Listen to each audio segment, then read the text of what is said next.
All right, so I understand a lot of y'all, you may just be getting into firearms. You may just be getting into exploring your Second Amendment rights.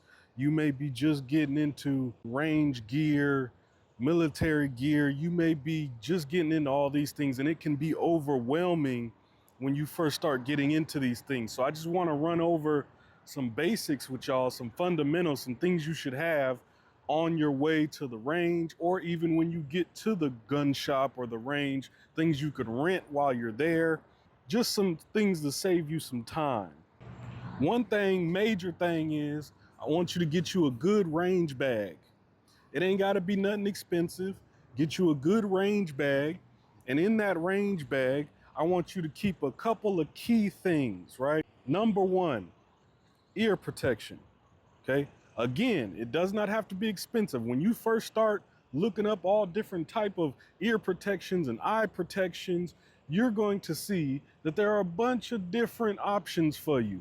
There are options anywhere from $20 all the way up to $300.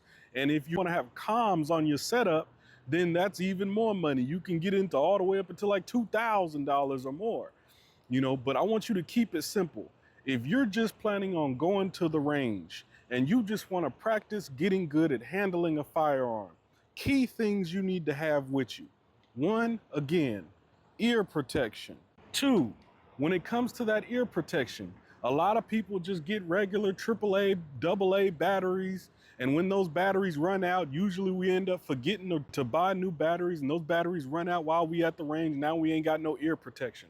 So what I suggest you do is get you some rechargeable batteries, whether your ear protection takes AAA or AA, get you some rechargeable batteries with a battery recharger.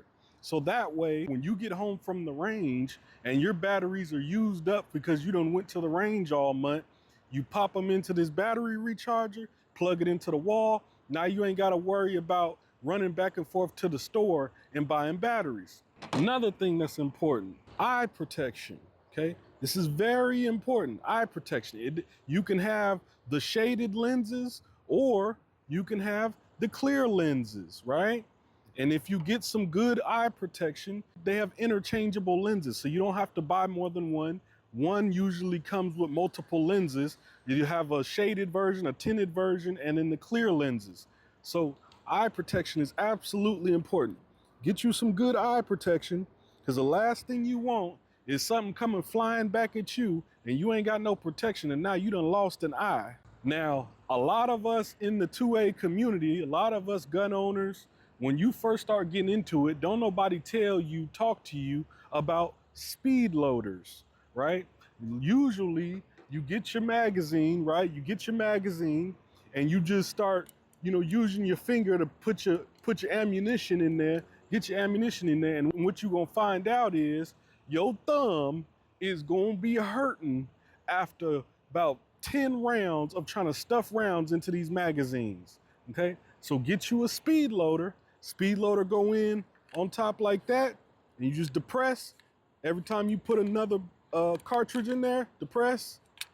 You see what I'm saying? It's a lot easier than trying to use your finger to squeeze them in there, because your finger is going to be hurting. For all my folks that may have just gotten your first firearm and your intention is to conceal carry, the first thing I'm going to tell you is, before you even go get the firearm, research what kind of holster that firearm accepts, right?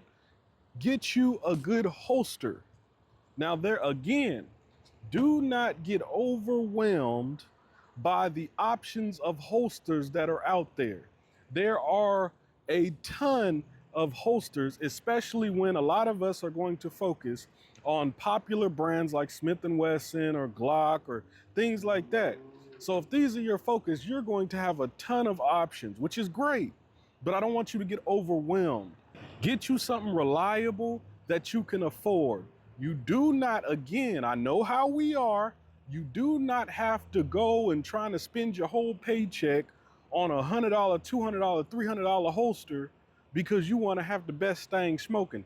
Just because it's expensive does not mean it's the best in the 2A community. When you start researching firearms, just because it's expensive does not mean it's the best for you. Just because it's big don't mean it's the best for you, okay? You need to understand your hand size, You need to understand how to start from the bottom and work your way up. When you get through using your firearm, now these firearms, more than likely, these firearms ain't gonna never malfunction on you if you're getting a good, reliable firearm.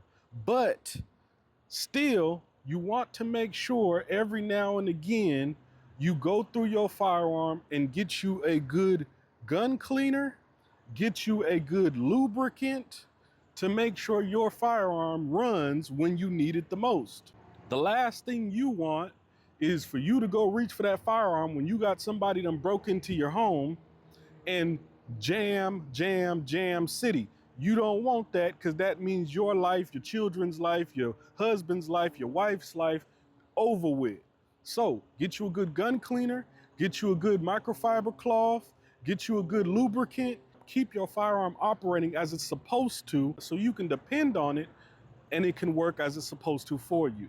These are just some things I wanted to go over with y'all to make sure that you're ready to go down to the range. Now, for your magazines for your firearm, usually I just load my magazines up so that way when I get to the range, I ain't got to worry about no ammo pouch. I ain't got to worry about no ammo can or nothing like that. I just have my mags all ready to go for the amount of ammo that I'm gonna be shooting. But another thing you can get is a small ammo storage or ammo pouch. If you plan on shooting 100, 200, 300, 400, 500 rounds, get you an ammo can, something like that, so that way you could be ready to go for the range. This is something I plan on doing more often now because I want to start getting into giving y'all the information that you actually need to move forward. If you're an individual in the 2A community and you already know all of these things, I'm not talking to you. I'm talking to the individuals that are just getting started, the individuals that need an introduction into the 2A community, the individuals that need an introduction into going to the range, and a lot of people that look like me that may be going crazy in their mind trying to figure out what they need to go to the range. Now, if you don't have any of this, the good thing is if you don't have any of this, a lot of ranges that you may go to, a lot of firearm stores that you may go to, you can rent whatever it is you need. So if you don't have ear protection, you can rent it there. If you don't have eye protection, you can rent it there. The same goes for targets. You can rent it all there. Even for some of the most popular firearms that a lot of y'all like, a lot of them you can rent them at the range. So you don't have to worry about dropping $500, $600, $700, $800 for a firearm that you don't even know if you're gonna like, because oftentimes you can rent it there to test it out first before you buy it. Remember, be safe, be prepared. Black unity is important and it's mandatory. I want to see more sisters and brothers at the range. I want to see more sisters and brothers training. Y'all stay safe out there.